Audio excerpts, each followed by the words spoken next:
성공에 목말라 있죠. 그리고 성공은 곧 많은 것을 성취하는 것이다 하는 것을 자연스럽게 그렇게 믿고 있습니다.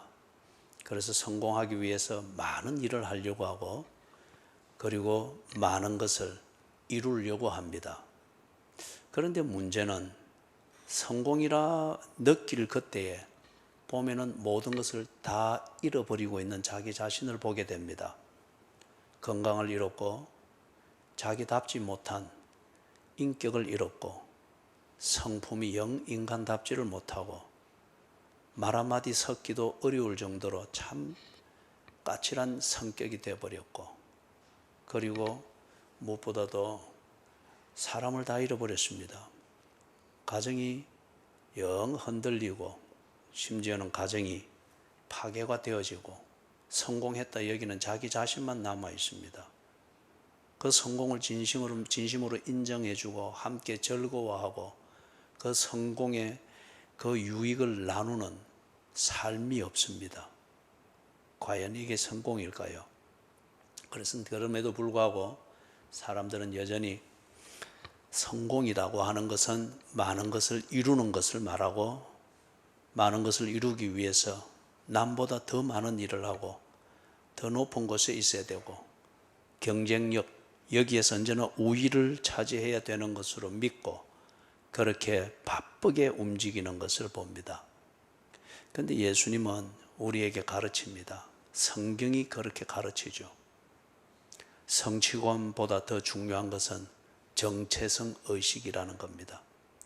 내가 누구인가를 알고 나답게 사는 것, 그리고 나다움이 확인되어지는 그 결과를 내가 보는 것, 거울을 보듯이 그것을 볼 때에 그것이야말로 진정한 의미에서 성공이라는 거죠.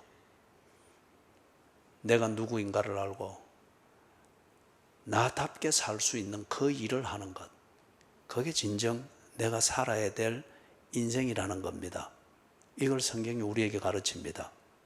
그래서 오늘 이 본문을 가지고서 우리가 누가복음 9장에서부터 예수님이 이 주제를 가르치고 있는 것을 간단하게 살펴보면서 오늘 본문, 요절과 같은 이 본문에서 정리를 하고자 합니다.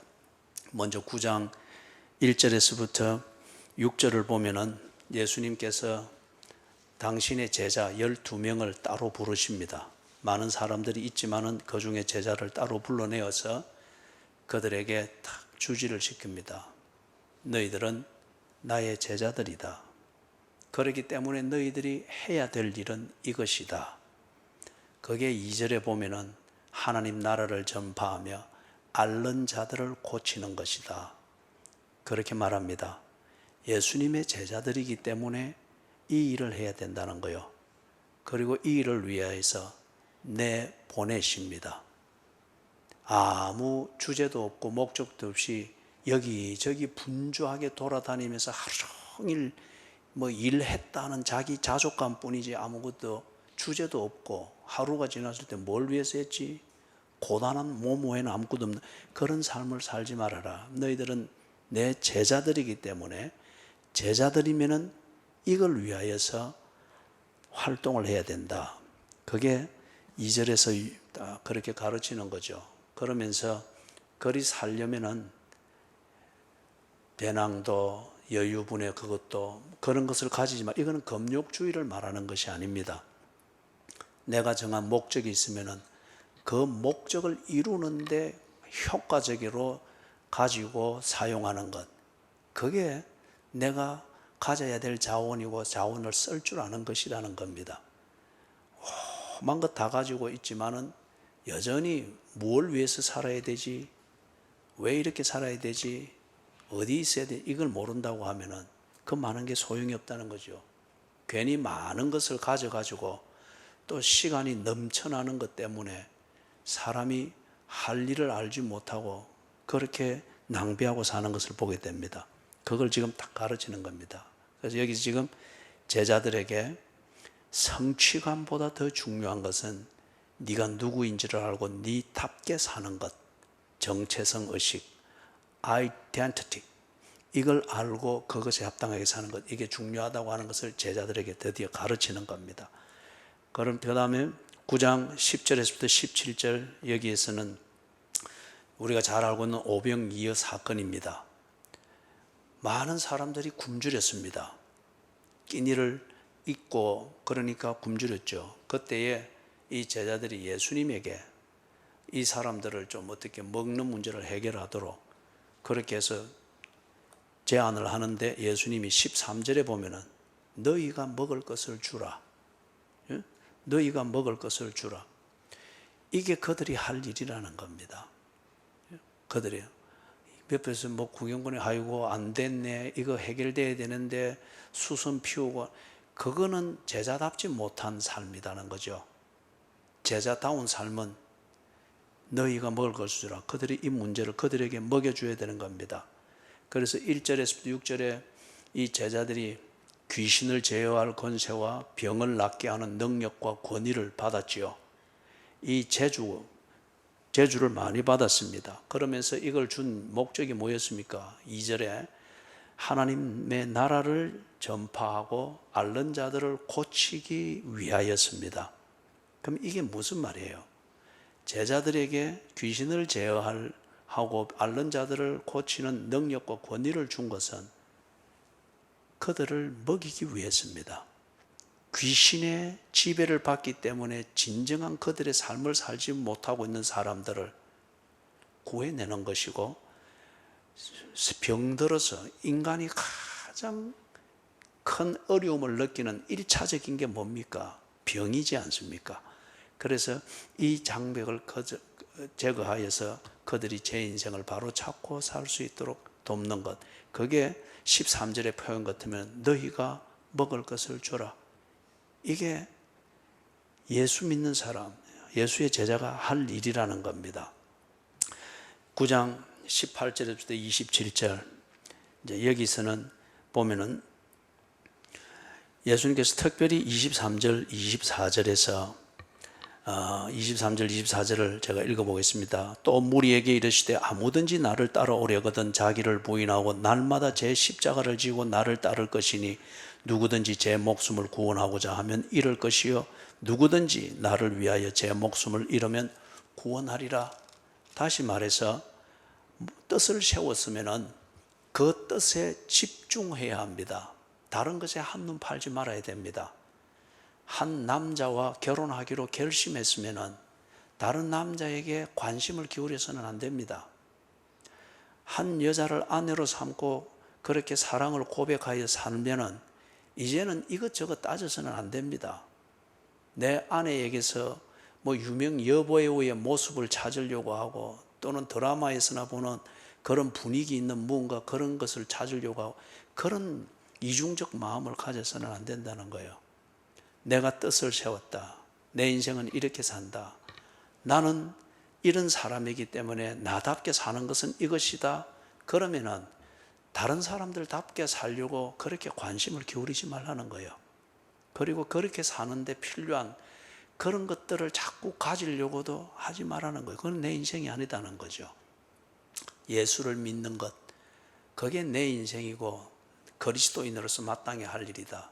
그러면은 자꾸 절간 넘어다 보고 또 뭐 명상 가르친다고 그거 해보려고 또 뭐 템플 스테이 관심 가지자, 그러지 말라는 거예요.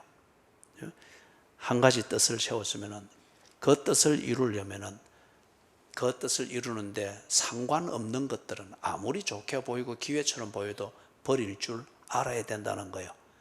그래야 내가 세운 그 뜻에 집중할 수 있다는 겁니다.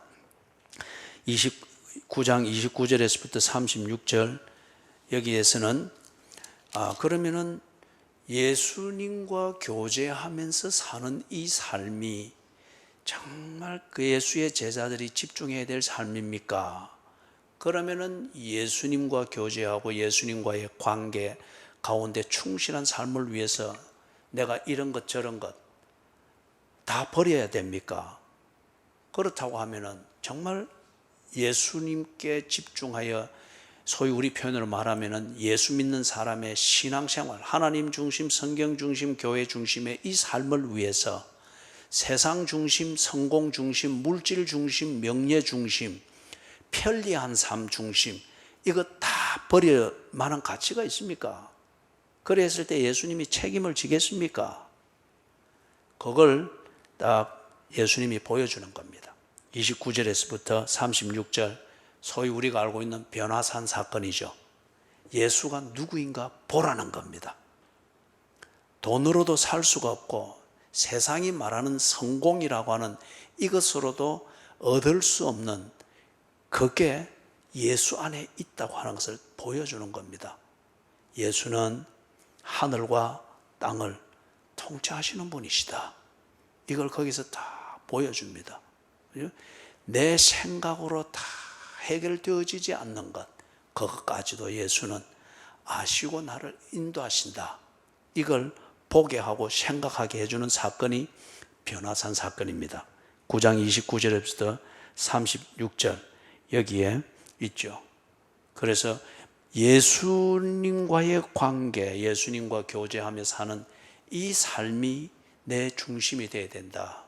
내가 예수 믿는 사람이면은 정말 예수를 믿어야지, 예수 믿는다 하면서 여기 기웃거리고 저기 기웃거리고 예수 믿는다 하면서 주일날 교회 가는 것, 동호회 가는 것, 가정 또 대사가 있어서 잔치에 가는 것, 복잡한 생각을 늘 이렇게 하는 것.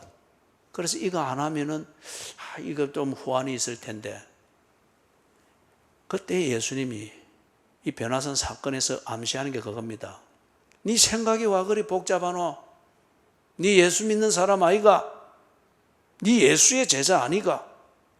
예, 맞기는 한데 내가 예수님께만 집중해가지고 먹고 살겠습니까?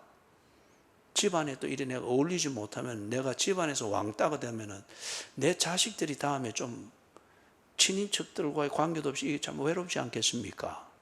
그럴 때 네가 예수를 아직 모르고 있구나. 네가 나를 믿을 때 내가 네 믿음을 책임을 못 지겠느냐? 그만큼 내가 가치가 없는 사람으로 보이느냐? 보아라.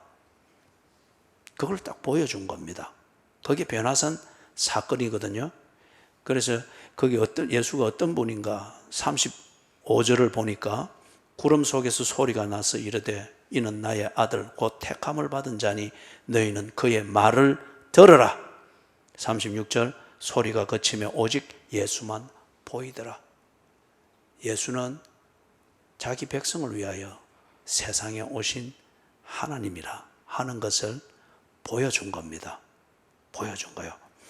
그 다음에 39장 37절에서부터 43절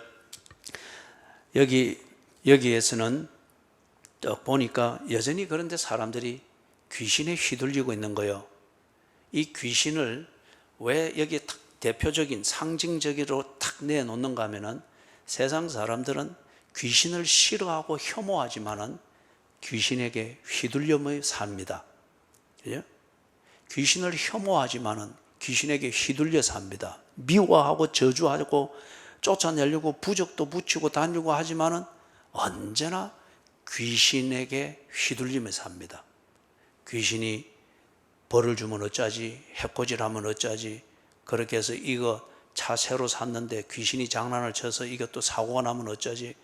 그래서 차 몰기 전에 언제나 돼지머리 놔놓고 만원짜리 꼽아놓고, 그리고 굽신 절을 하면서 술 뿌려가면서 싫어하면서도 귀신에게 휘둘려 삽니다. 이래서 뭐라 그랬습니까? 세상의 임금이라 했지 않습니까? 그래서 막 사람들이 그 귀신에게 휘둘려 산단 말이에요. 그리고 이걸 통해서 뭘 보여주는 거예요? 37절에서부터 43절에서는 예수를 믿는다고 하면서도, 예수의 제자라고 하면서도 실제로 그들의 또 한 마음은 세상의 임금, 귀신으로 대표되어지는 세상에서 얻을 수 있는 기회, 세상이 말하는 성공, 세상이 말하는 쉽고 편하게 살 수 있는 길, 이것에 대해서 그들이 결코 마음을 놓지 못하고 있는 거예요. 그래서 믿은 예수와 실질적으로 이래야 성공한다라고 여전히 믿고 있는 세상의 권세와 이 둘 사이에서 두 마음을 가지고서 다 분주한 거요. 예수 눈치 봐야 되지요. 귀신 눈치 봐야 되지요. 예수 삐겠다 시키면 그것도 달랜다고 주일날 마음에도 없이 앉아 있어야 되지요. 그리고 또 그것도 보고 밉상이다 해서 귀신이 또 내 직장 확 닫아버릴까 싶어서 또 막 불이 나게 거기 가가지고 또 이리 해야 되죠. 바쁜 거요. 예? 정함이 없는 거요. 그래서 여러분, 이걸 다 예수님이 처음부터 보여주었잖아요. 예수님이 광야에 가셔가지고 40일 금식하고 난 뒤에 어떤 일을 처음으로 맞닥뜨렸습니까? 시험을 받았지 않습니까? 유혹. 그죠?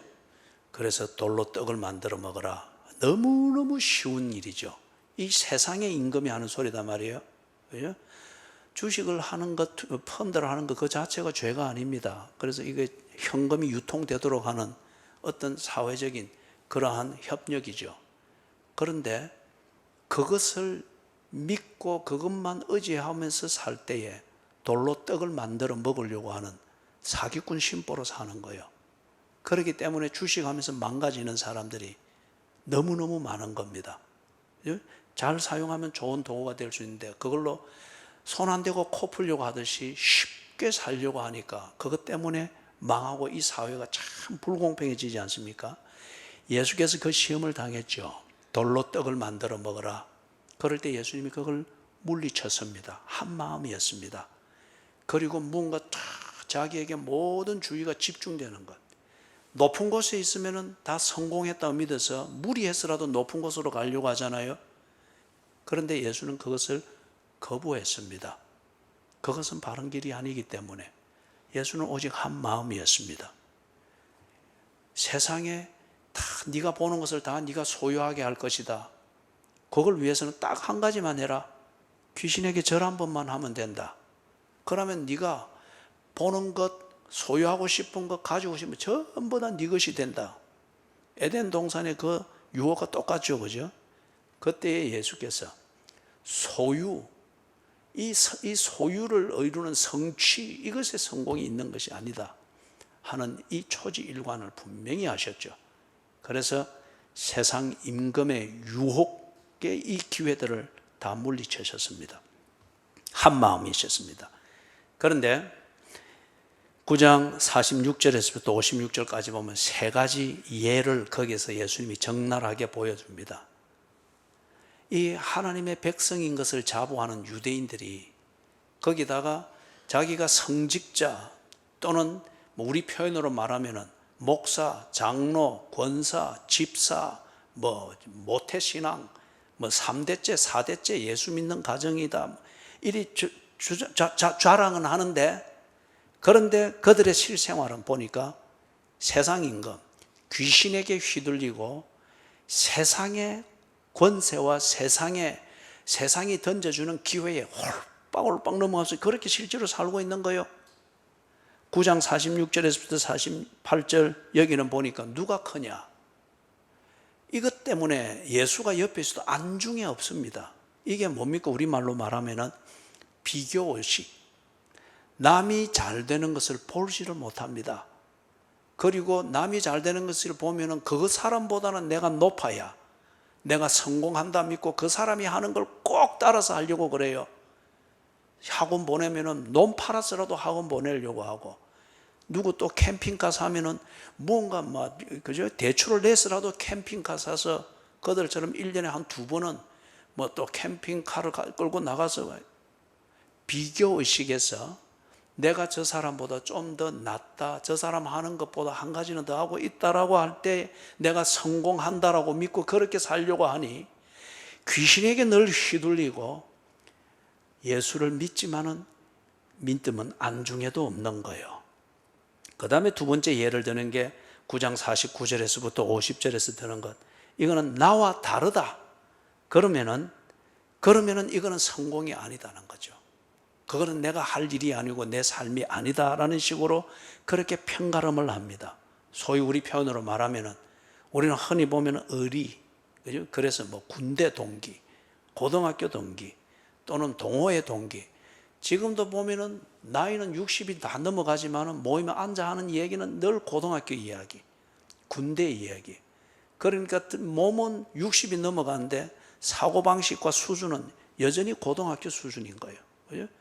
그렇기 때문에 늘 고등학교 때 숨어서 술 마시고 담배 피우고 그런 짓 하듯이 늘 그렇게 술 마시고 그리 해야 뭔가 교제가 되고 그런 식이 된단 말이에요.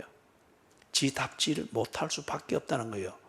귀신에게 휘둘리는 그 삶의 두 번째 예를 보여주고, 세 번째 예를 보여주는 것은 9장 51절에서부터 56절.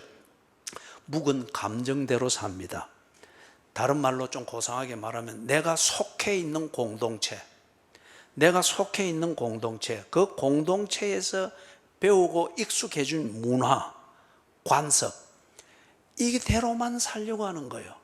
이것을 벗어나면은 모든 것은 다 틀렸다고 보기 때문에 내가 속해 있는 직장, 내가 속해 있는 그룹, 내가 사는 방식, 나와 공감대를 가지는 이 문화 코드를 가지고 사는 이 교제권, 이것과 다르다면은 예수도 얼마든지 버리죠. 이게 오늘날 교인들이 하는 교회 생활의 기준이지 않습니까? 예수도 나와 다르고 내 직장과 다르고 내 직장이 원하는 것과 다르면은 여러분 교회 생활이 뭐 필요가 없잖아요. 공예배 생활을 그렇게 하지 않습니까? 이게 지금 적나라한 예입니다. 여기서 지금 말하는 게 사마리아인들도 자기들도 하나님을 믿는다고 합니다. 그런데 유대인들은 자기들과 다르다는 거예요. 그리고 민족적 묵은 감정이 있습니다. 그렇기 때문에 예수라 할지라도 그가 유대인이고 유대인의 문화와 유대인의 관습대로 한다는 이 사마리아인들의 편견을 가지고 보니까 그들은 예수를 믿을 수가 없는 겁니다. 내가 속해 있는 공동체와 직장 문화와 직장에서 요구하는 그 생활대로 나는 해야 되겠다는 거예요. 이 세 가지 예를 딱 예수님이 들어 보여주면서 9장 37절에서부터 43절에 나오는 이것을 그들에게 딱 보여주는 겁니다. 너희들이 정작 귀신에게 휘둘려 살고 있지 않느냐? 하나님의 백성이라 하면서도 너희들은 정작 세상이 요구하는 대로, 세상이 말하는 대로 그렇게 살고 있지 않느냐? 그걸 지금 말하는 거예요. 그 다음에서 10장 1절에서부터 11절을 보면은 예수님이 자기의 제자들, 이제는 72명입니다. 72명을 따로 불러가지고 또 한 번의 기회를 줍니다. 성취감이 먼저가 아니고 그것보다 더 중요한 것은 정체성 의식이다 하는 것을 깨달을 수 있도록 또 한 번 기회를 주어서 내보냅니다. 예? 너희들은 예수의 제자들이다.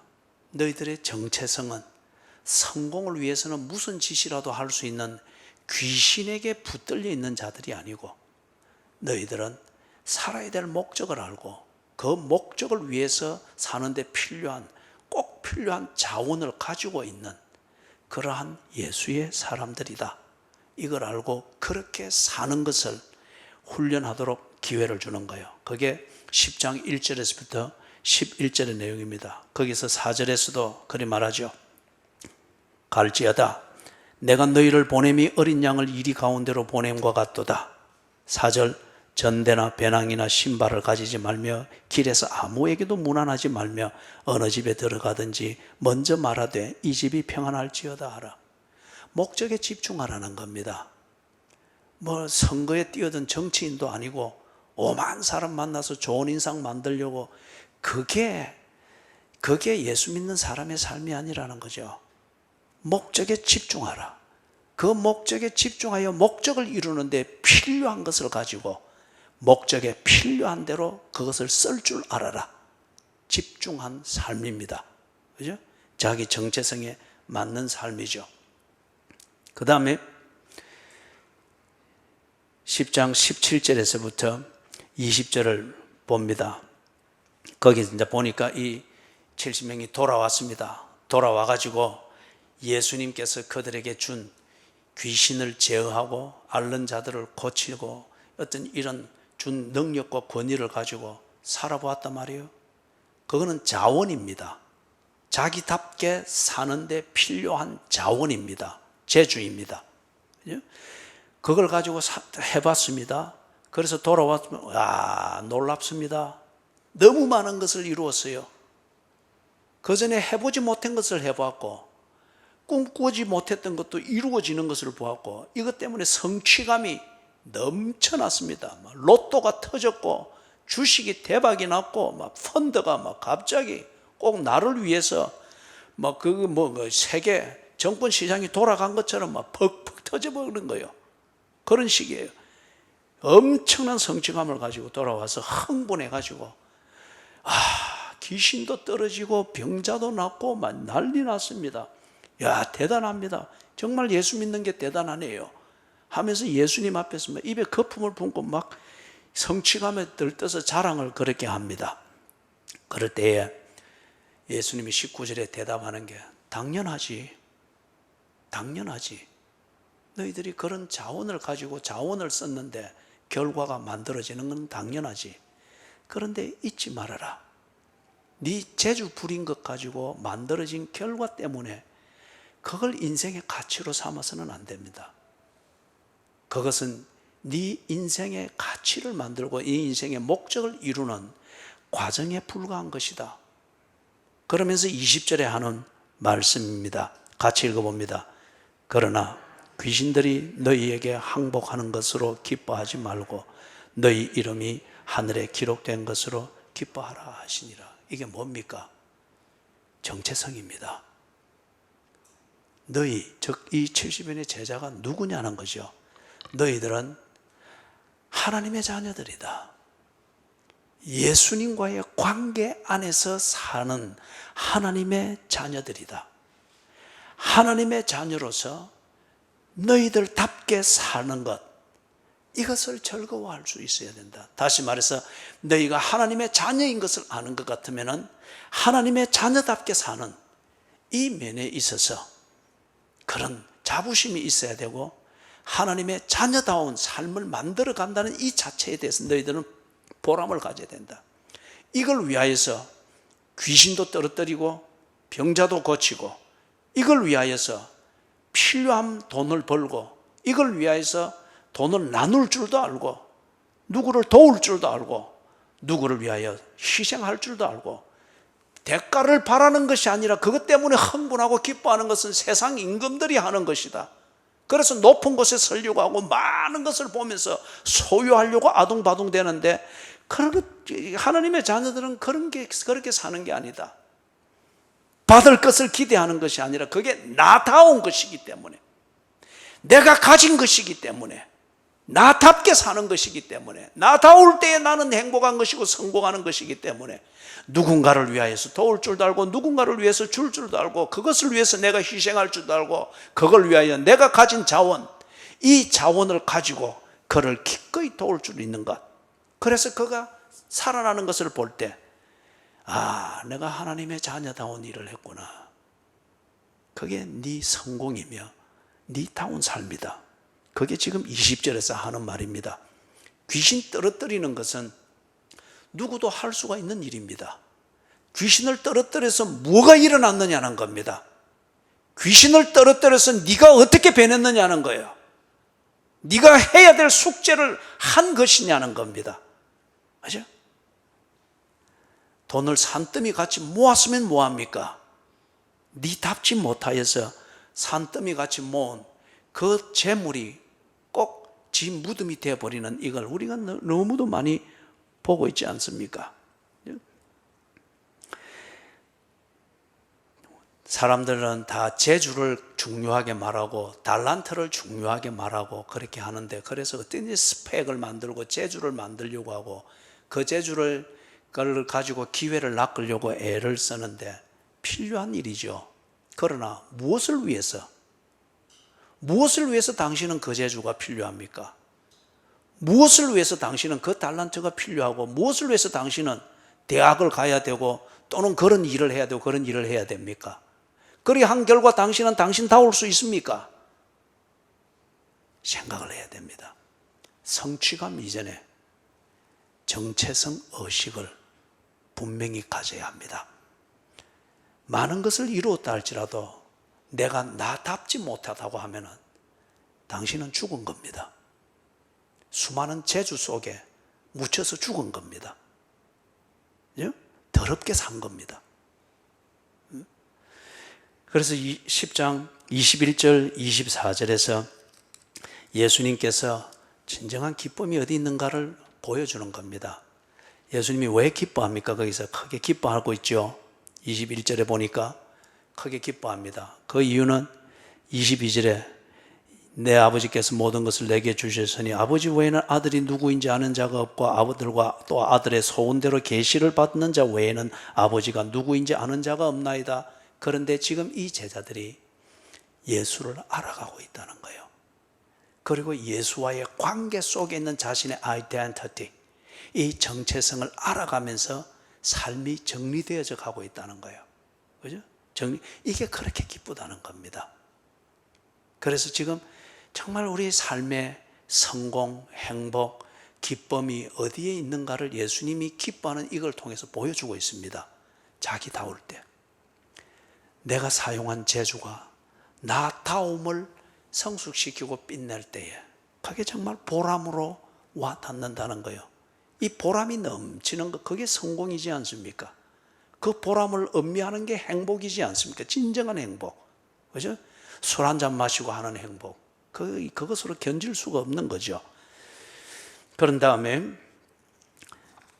10장 25절에서부터 37절 여기에서 이제 또 이 아주 인간의 또는 하나님의 자녀다라고 말하는 사람들의 이 간악함 그리고 아주 강교함을 보여줍니다. 이게 딱 보면은 이 지금 율법사, 율법교사 전문가지 않습니까? 누가 이 사람들을 당신 신앙생활 제대로 안 한다라고 함부로 말할 수 있겠어요? 사람들의 머리 꼭대기에 서 있는데 누가 일반 교인들이 또 교회 생활 얼마 하지도 않은 사람이 뭐 목사를 보고 당신 그래 하면 그 엉터리 신앙 누가 함부로 그리 말할 수 있겠어요? 잘 모르는데 누가 장로 보고 장로라는 명패를 달고 있는데 당신 정말 보니까 가짜요. 누가 함부로 그리 말할 수 있겠어요? 잘 모르는데. 그래서 이 율법 교사가 그런 사람입니다. 그런데 예수님의 이런 것을 다 가르침을 듣고 보니까 이 꼭 자기를 집어서 하는 말 같거든요. 많은 것을 알고 하나님을 믿는다 하지만은 실제로 사는 것은 세상 임금에게 세상에 휘둘려 살고 있단 말이에요. 그래서 뭐 종교생활 열심히 하고 있고 사회활동 열심히 하고 있는 거로 지는 막 바르게 하고 있는 것처럼 스스로도 착각하고 있는데 예수님은 지금 자꾸 니답게 살고 있느냐, 목적에 집중하고 있느냐, 많은 재주를 자랑하지 말고 니답게 살고 있는 집중된 삶이 있느냐, 이걸 자꾸 말씀한단 말이에요. 진리입니다. 그래서 이 율법 교사가 예수님과 말다툼을 하는 거예요. 아주 간교하게. 그리고 많이 아니까 아주 세련되게. 그리고 뭡니까? 이 딱 교리를 덜 먹이면서 지 나름대로 성경 해석을 덜 먹이면서 딱 그런 거예요. 내 이웃이 누구입니까? 자, 기가 막힌 질문입니다. 기가 막힌 논리입니다. 이게 우리말로 말하면은 교회 생활을 연수가 깊어지면 깊어질수록 일이 해야 된다고 하는 건 알아요. 양심은 그리 말합니다.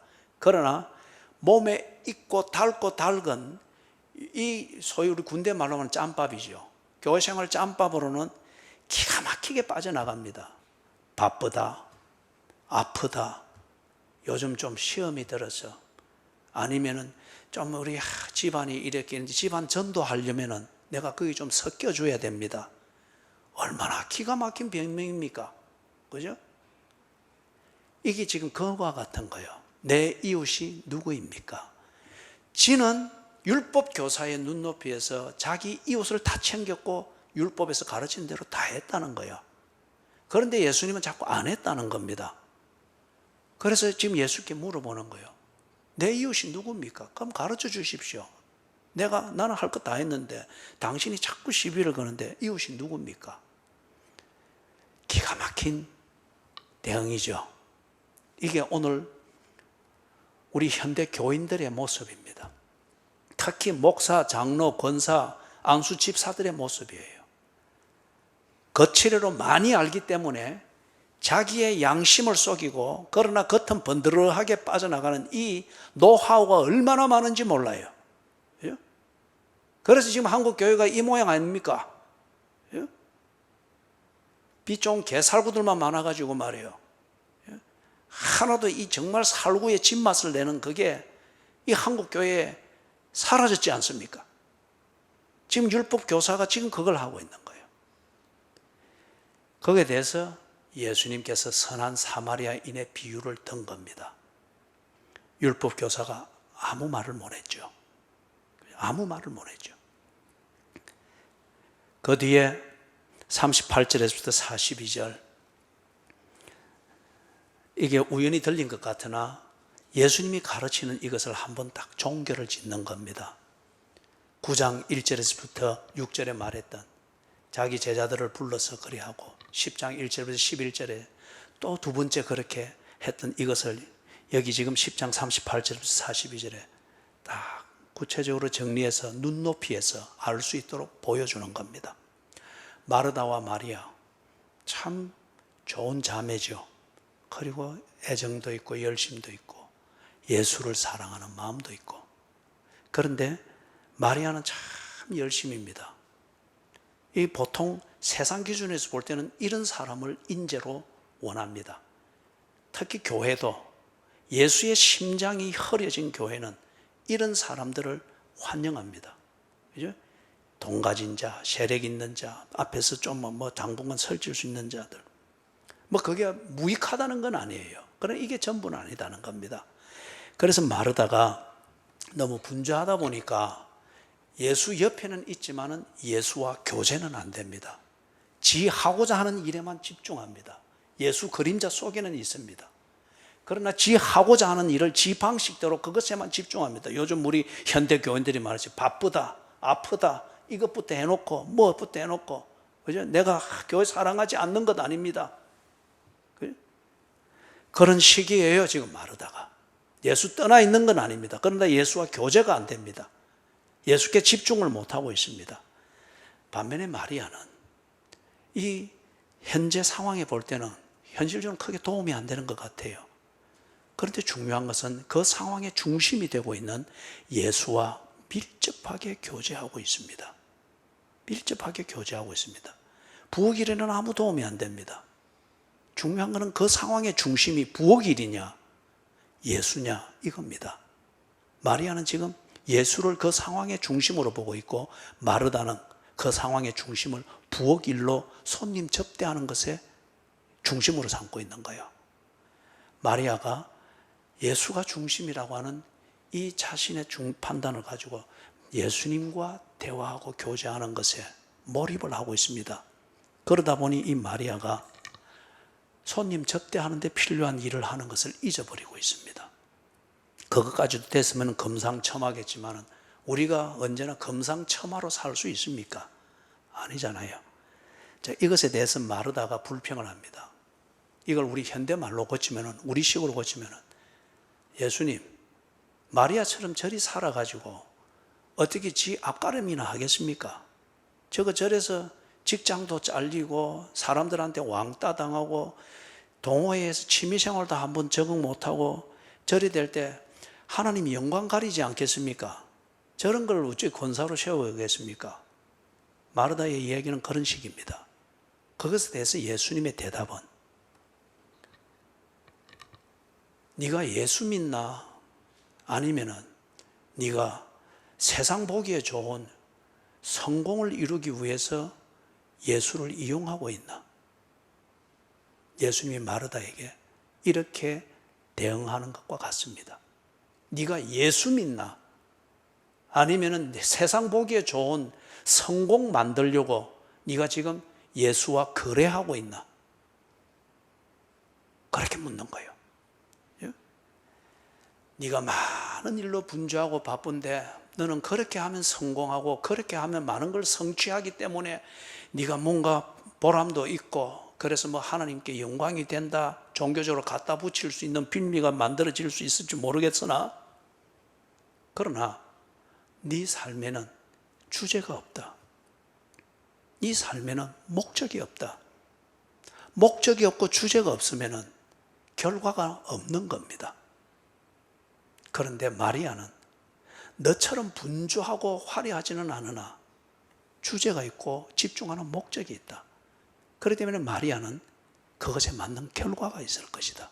그게 이 좋은 편을 택하였으니 그 말입니다.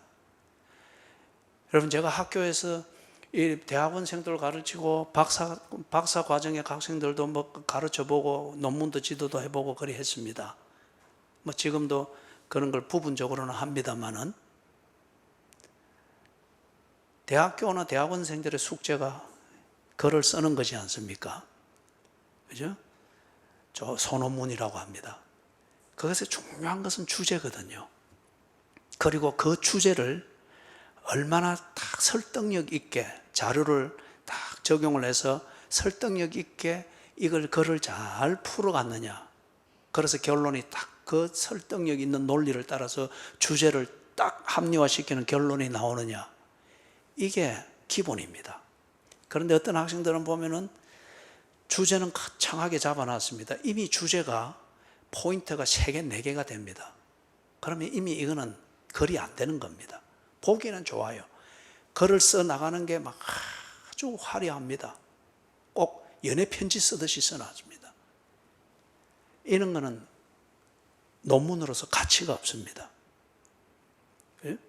그래서 이런 걸 저는 가차없이 fail, 낙제를 주다 보니까 아주 반발을 많이 샀어요. 어떤 경우는 한번 중국 유학생이 저한테 이메일을 보내가지고 낙제를 줬더만은 이메일을 보내가지고 그런 거예요. 당신이 그러고도 크리스찬입니까? 저보고 그러는 거예요. 그죠? 나도 잘 모르겠다. 니하고 내하고 죽어서 심판대 앞에 가서 어떻게 판단받는지 보자. 그거는 그렇고 니는 하여튼 낙제다. 딱 보냈죠. 여러분, 인생도 어떤 면에서는 한 주제, 그게 내 삶의 목적이지 않습니까? 그것을 정하고 그 주제에 맞는 글을 써내려가는 것과 같습니다. 복잡한 이야기를 써내가면 낙제입니다.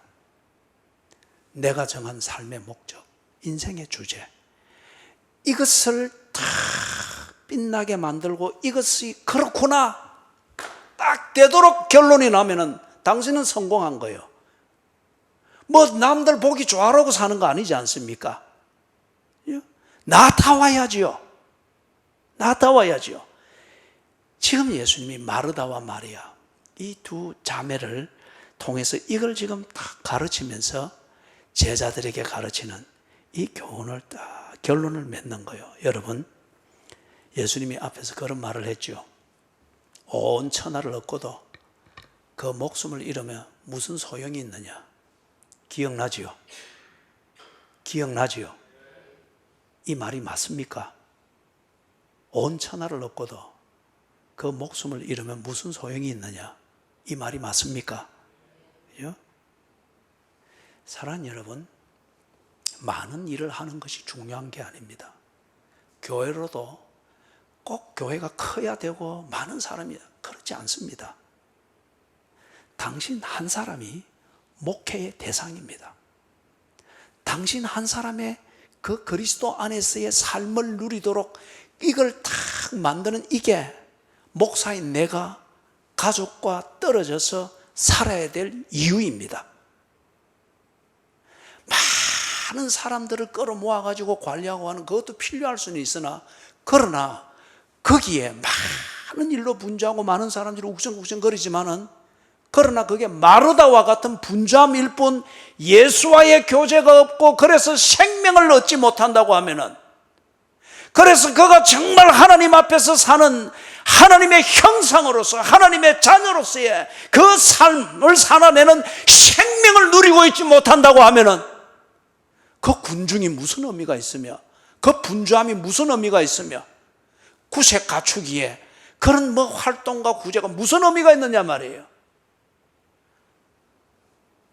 당신의 잠자리는 어떻습니까? 한 달을 마감할 때 가계부를 뒤적이는 아내 된 당신의 그 마음은 지금 어떻습니까? 많이 못 벌어서 아픕니까? 아니면은 한 달을 살았으나 참 나답지 못하고 가정답지 못하고 진정한 보람이 없는 그런 가족 분위기 같아서 늘 긴장과 또 해야지 하는 늘 끝없는 도전에 쫓기는 이것뿐입니까? 그러면은 주제를 생각하십시오. 삶의 주제를. 삶의 목적을 생각하십시오. 당신이 누구인가를 알면은 Who are you? 당신은 누구입니까? 이것에 대해서 대답을 바로 찾으면은 당신은 당신이 인생이라고 하는 이 소노문을 써가야 될 주제를 드디어 찾게 됩니다. 무엇을 위해서 살아야 되는지 목적을 반드시 찾게 됩니다. 목적이 정리되고 주제가 정리되면 당신은 얼마만큼 벌어야 되며 어떤 신분을 가져야 되며 어느 정도 일을 해야 되며 어느 정도 여유를 즐겨야 되며 그게 아주 당연하게 정리가 될 겁니다. 정리된 삶을 살 때 그때 우리는 삶을 즐긴다 그러죠. 쫓기는 삶이 아니고 삶을 즐긴다 그러죠. 여러분 이 말을 꼭 잊지 마십시다. 마르다야 마르다야 네가 많은 일로 염려하고 근심하나 몇 가지만 하든지 혹은 한 가지만이라도 족하니라. 마리아는 이 좋은 편을 택하였으니 빼앗기지 아니하리라. 온 천하를 얻고도 그 목숨을 잃으면 무슨 소용이 있느냐? 그건 다 빼앗기는 삶이죠. 그죠? 사랑하는 여러분, 예수 그리스도께서 오셔서 우리에게 이것을 가르치고 참 하나님의 형상으로 지음받은 인간이 하나님과의 관계 안에 머물면서 그 관계 안에 있는 나답게 살도록 하는 것, 이걸 가르치고 이 생명을 주기 위해서 오신 것이 않습니까? 그리고 오늘 우리가 읽은 9장과 10장을 통해서 다시 한번 새기게 하는 겁니다. 바쁘게 사는 것으로 내가 살아있다고 하는 존재감을 확인하려고 하는 세상의 유혹에서 벗어나십시오. 하나님과의 관계 안에서 하나님과 알콩달콩, 티카테카, 고주할, 매주할 하나님과 이 교제가 있다고 하는 것, 이걸 실감하는 삶을 살도록 하십시오. 그걸 못할 정도로 분주하게 만드는 삶에 쫓겨 살지 마십시오. 그러면 이미 귀신에게 휘둘리고 있는 겁니다. 예수님이 우리와 함께 있다고 하는 이걸 오늘 성찬을 하면서 우리가 다시 한번 확인하고, 그리고 이걸 확인하면서 여러분 본분에 맞고 정체성에 맞는 바로 그 삶의 자리로 돌아가게 되기를 주님의 이름으로 축원합니다. 아멘.